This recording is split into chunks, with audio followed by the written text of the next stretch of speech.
Aprobamos hoy también unas nuevas bases reguladoras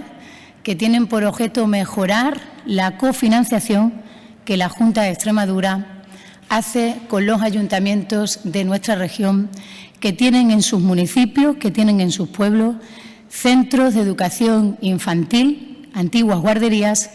que garantizan plazas para los niños y niñas de 0 a 3 años. ¿Por qué modificamos estas bases reguladoras?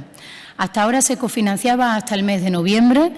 y con estas nuevas bases reguladoras la cofinanciación será por el año completo, con lo cual la Junta de Extremadura sigue en su apuesta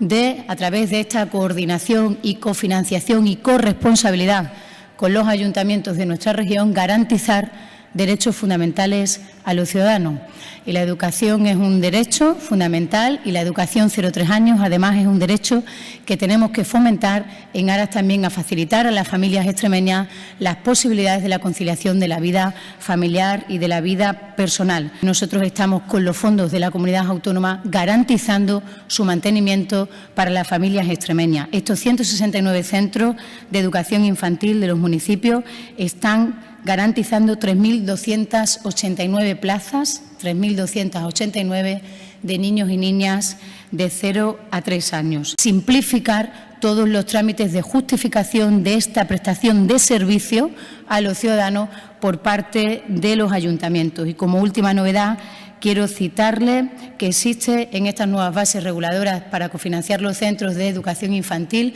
un nuevo criterio de valoración que es